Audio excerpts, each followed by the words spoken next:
सरकारनि गाइडलाइन बा क'क्राझार डेभेलपमेन्ट ब्लकनिफ्राय गाइडलाइनखौ जोंनो होदों 18 गोलावा 18 गुसुङा 15 दा बिनि गेजेराव होनदों बिसोरनो नांगौ नै 20 हाब सासे चेयारमेना नोंनो अभारटेक 20खौ आं मारै होनो हागोन आं सरकार नामा आंथ' होनो हाया बिदि बिसोरो बुंदों 20 नांगौ आंथ' बेबायदि होनो हाया सरकार माबा अफिसा जेखौ गाइडलाइन हरो आं बेखौसो मावगोन। सालाकाटि समष्टिनि आइ बहान्दारानि बिसिडिसिनि सिङाव थानाय नयासाहा फार्से गामिनि अबिनाश बर्मन मदमोहन बर्मन आरो मनरन्जन बर्मन मोनहा सरकारनि PMAY-G नि न' लुफुंना होनायाव मासिगिरि दिपा बर'नि सायाव कारापसन दिखांदों। अबिनाश बर्मन मदमोहन बर्मन आरो मनरन्जन बर्मन मोनहा सरकारनि PMAY-G नि न' लुफुंना होनाया मोजां जायाखै होनना मोनसे खौरां बिजोङाव आइ बहान्दारानि बिसिडिसिनि मासिगिरि दिपा बर'नि सायाव गाज्रि फोसावनायनि सायाव दिपा बर'आ खौरां मिलनि गेजेरजों रोखा खेंफोरथि होयो। गासैखौबो आंनि गोसो गोरबोनिफ्राय बरायहरनाय हरबाय आरो गासै दा नुजाफैनाय गासै आंनिनो जेनेबा बिसिडिसिनि मेम्बार आरो प्राइमारिनि माखासे बिबानगिरि मेलेमजिबि बिथांमोन बेखौ लानानै आं दिनै आंनि खेंफोरथिखौ आं होनो सानदों। जेनेबा नैबे आंनि सालाकाटि समष्टि आइ भान्दारानि बिसिडिसि नयासारा पार्ट 1आव मोनसे आंनि सायाव बिराद अभिजुग माबा खालामनानै होदों आरोना बेनि खेथ्रआव दा आं फोरमायनो सानदों जेनेबा न'खौ PMAY-G नि न' दा बिनि खेथ्रआव जेनेबा बाला खम सिमेन्ट गाज्रि बाला गाज्रि होननानै जेनेबा बेखौ खेंफोरथि होदों आरो न'आ मोजां जायाखै होननानै बेखौ प्रतिदिन टाइमाव बेखौ फोरमायनानै माबादों आरो फोसावदों आरो दा बिदिनि थाखाय आंहाबो मोनसे माबा दङ नालाय आंहाबो गासिबो जेनेबा आंनि खालामनाय सिस्टेम आं गासिबो बेखौ आं खेंफोरथि होनो थाखाय आं दिनै दा ओंखारदों। दा बिनि सायाव आंखौ होनायनि बेलायाव आं बेखौनो बुंनो सानो जेनेबा बिनि खाथियावनो न'आ गंनै गंथाम दं बिनियाल' मानो गाज्रि जाखो एखे सिमेन्ट एखे बाला होमबा बिसिना बेसेबां मजबुत होमबा बिनियाल' मानो गाज्रि जाखो आं बिनि सायाव दुखु मोनदों आंनि सायाव माबा होनायाव आं दा बेखौ खाथां खोथायै आं बुङो जेनेबा बिर'धि दलानो बेखौ थुनानै होनानै बानायदों बे जे जायगायाव आङो बिराद मुजुबुद आं बानायखादों आङो मिस्ट्रिखौबो आं बुंदों जेनेबा मोजाङैनोबो जादोंबो दै लुयैनि जनैनो बिसिना जादों खिन्थु नै बिसिना बेसे मोजां मुजुबुद जादों बेना दै लुयैनि थाखायसो जानाय आरो दा बियो बिर'धि दल हिसाबै आंखौ फोसावदों फानदों आं बेखौ बिर'धि दल होननानै आं बुङो एकदम आं खाथां खोथा आं बुंगोन आंनि सरकारनि सायाव बिसोर बिराद नोजोर होदों आरोना होथों आंनि खामानिखौ आं कमप्लिट साक्सेस आं खालामलांगोन। गोदोनि समाव जेनेबा आं नुदों बै पार्टिनि दलनि समाव जेनेबा न'आनो आद्रा दं निगामखलायाव दङ नयासारायाव दङ नयासारा पार्ट 4आव दङ मानो बिदि थानो मोनखो आंथ' बिदिखौ सुखुवा आंथ' बिदिखौ मोजां मोना आंनि सरकार गोदान जे जायगायाव सरकार गोदान आं बेखौ मोजां सामलायलांनो थाखायसो आंबो मोनसे बिसिडिसिनि जानानै आङो दिनै जेनेबा आं खावलायहरनो सानो जेनेबा आरो आंनि गियानखौ आं फोसावनो सानदों आरो जेनेबा आं इसिबां आं बेबायदि जाहाथे आंनि माबायाव आं बिदि गाज्रि माबाखौ दोना आं कमप्लिट खालामगोन आं आनकमप्लिट खालामा होननानै आङो ओरैबायदि बेबस्था खालामदों आरो न'खौ आङो न' लुनायनि बेलायाव ओरैबायदि खालामदों आंनि बिसिडिसियावल' खालामाखै दस्रा बिसिडिसियावबो खालामदों आरो चिराङावबो खालामदों आंनि बिसिडिसियाव ओरैबो नायगावआवबो खालामदों आरो ओरै कालिफख्रियावबो खालामदों आरो आंनि आइ भान्दारानि बिसिडिसि खालामदों बेबायदि आरो खालामनाया बोरै बिनि खेथ्रआव ओरैबायदि जेनेबा सोरबा बेनिफिसारिफोरनि आखायाव फैसाया गोलैयोब्ला न'आनो जाफुङा आद्रा जायो बिनि थाखायनो आं आखायाव लादों नैबे एकाउन्ट गोदान खुलिनाय एकाउन्टनि बेलायाव बुंदोंना बिसोरो एकाउन्टखौ बुंदों मानो बेनिफिसारिनि आखायाव थाया मानो बेनिफिसारिया मोनाखै बेबायदि खोथा बुंदों आं बेखौ ओरैबायदि सिस्टेमखौ आं बानायदों मानो होनोबा जेनेबा बेनिफिसारिनाव होयोब्लानो दिनै बेदर बायनाय दिनै माबा मुसे बायनाय गाबोन गस्ला फिसाफोरनो लाबोनाय बेबायदि खालामनानै फैसाखौ बरबाद खालामजोबो बिदिनो थाखायनो आङो आरो सोरनिबा एकाउन्टआ गोदोनि मानसिफ्राथ' बुरै बोराय न' मोननाय दङ दा बिसोर पेन्सन मोनग्रानि माबाया मा बेसेबां 50,000नि गोजौआव थाङा 50,000 लक जानानै थाबाय लक जायोबा होमबा आरो गोदान एकाउन्ट खुलिफिननांगोन आरो सोरबाबा न'नि फैसा बख'नानै माबा बाइक बायगोन बा फिरफिलि बायगोन होमबा न'आ बोरै जाफुंगोन न' बानायनो थाखायसो बे बुस्थुखौ हरदों बेखौथ' ओरैनो जानो बा माबा मोनसे बायनोथ' हराखै दा बिदिनि थाखाय बे आरो एकाउन्टआ सोरनाबा माबा थायो लन थायो लनाबो अनेक दानजानाय दं आरो ब्लक थायो सोरनिबा एकाउन्टआ दा बिदिनि जनै आङो फ्रेस एकाउन्ट 230टा न'खौ आं फ्रेस एकाउन्ट खालामनानै होजोबगोन होननानै आङो दिनै बे एकाउन्टखौ आङो गावसिनावनो मथामत लानानै बा मेम्बारफोरनाव सोंनानै बे खामानिखौ आं मावदों ओमफ्राय आं मावनानै बे खामानिखौ मावनानै आं गासिबो मानसिफोरखौबो लेंहरनानै जे जायगायाव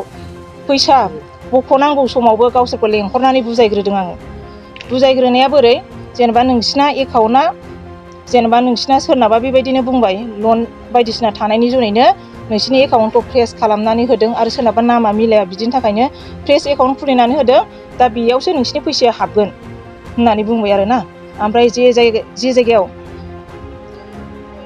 जेनेबा एकाउन्टआ बख'नांगौ फैसा बख'नांगौ समाव जे नोंसोर थांनांगोन बेनिफिसारिफ्रा गासिबो होननानै आं गारि भारा लानानै आं लाङो बिसोरखौ लांनानै आङो बिसोरो गावसिनि आखाइजोंनो सिगनेसार होबाय गावसिनि आखाइजोंनो जेनेबा माबाखौ नैबे जेनेबा पासबुकखौ जेनेबा माबानो काउन्टारनो होबाय चेक खालामबाय बिसोर नों उमुक नाम नामा औ नंगौ होबाय गावसिनि आखाइजोंनो गावसोर होबाय आरो गावसोर बेसेबां फैसा जों मिथिया होनदोंना मानो मिथिया फैसाखौ बिसोर एकाउन्टखौथ' बोलानानै नायनांगौना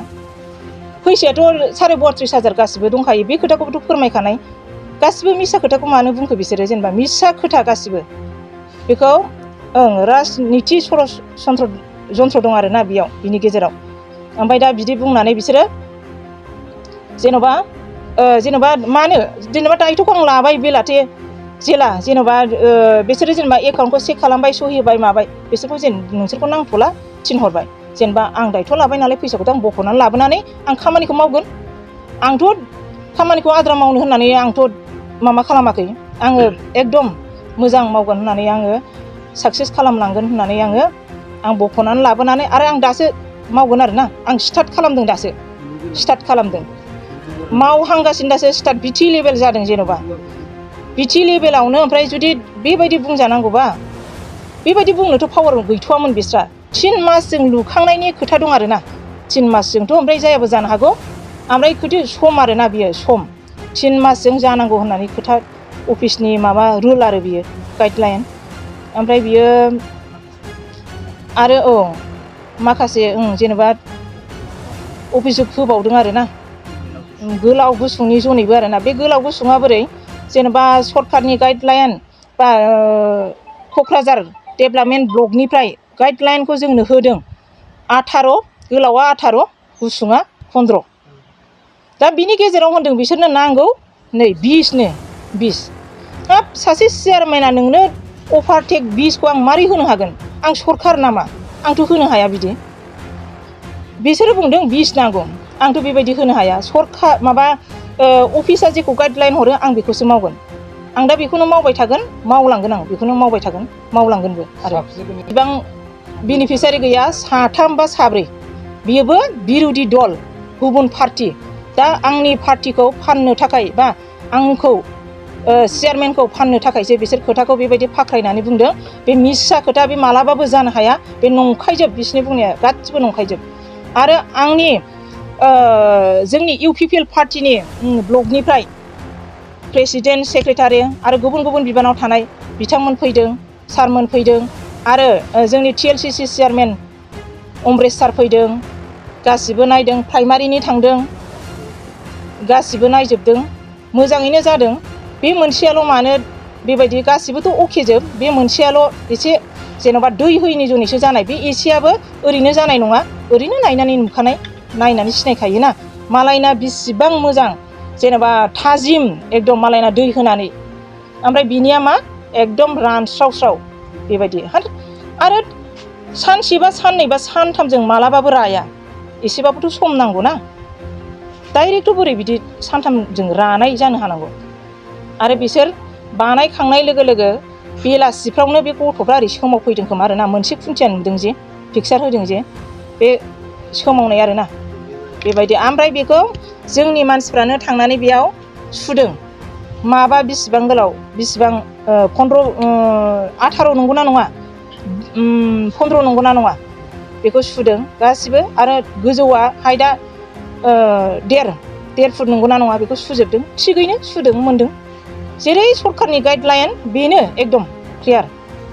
बाहाय खुनु बेले बेजे साननांगौबो गैया खुनु माबानांगौबो गैया बे बिरोधि दल नया सारा फाथुनिया फैनानै बेयाव एरसननानै होफैदों जे जायगायाव गोदोनि दल जेनेबा फुराना दल बियो मेम्बार बा माबा मोनसे बिदिनो आरो बिबानाव थानाय मानसिफोर बिसोर एरनानै होफैनानै आरो दा नैबे नया सारा पार्ट 1 नि 3 मानसिफ्राबो बिसोरबो बिरोधि दलखा दा बिदिनि जनै आंखौ फाननाय बा जोंनि पार्टिखौ आंखौ फाननाय मानिथ' जोंनि पार्टिखौ फाननाय बेबायदि आरो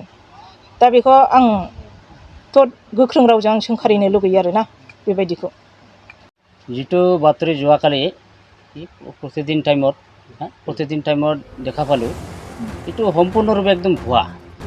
যিটো আমাৰ ব্লগৰ পৰা কোকৰাঝাৰ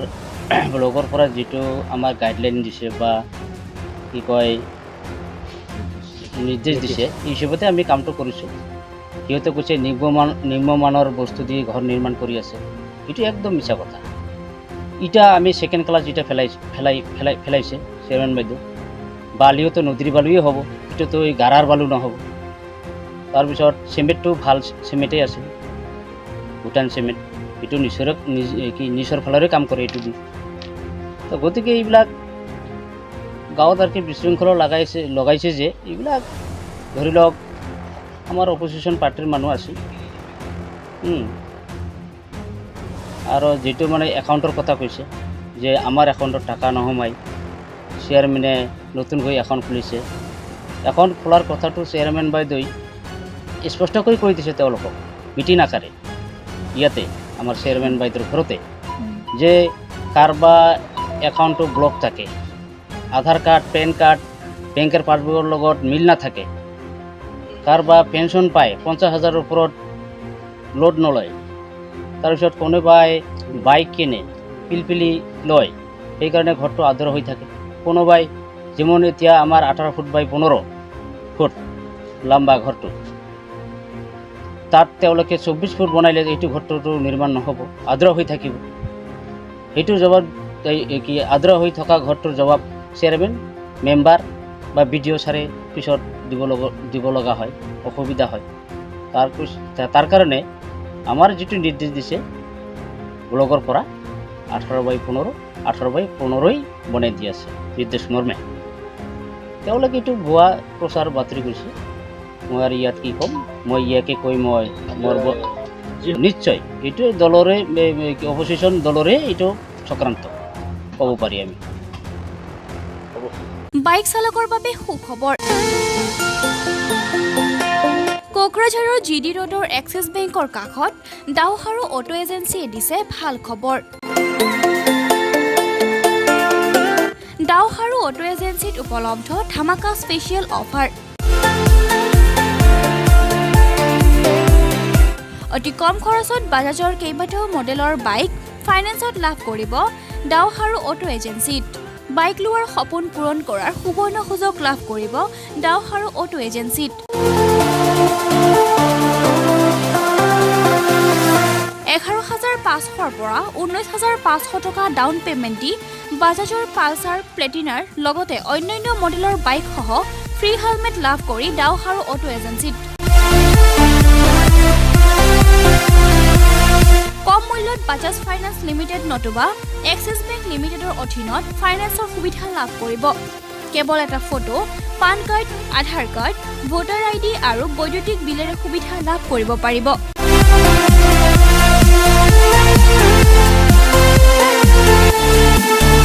সবিশেষৰ বাবে যোগাযোগ কৰক 8473883986 অথবা 0366127050 অথবা 9957644326 নম্বৰত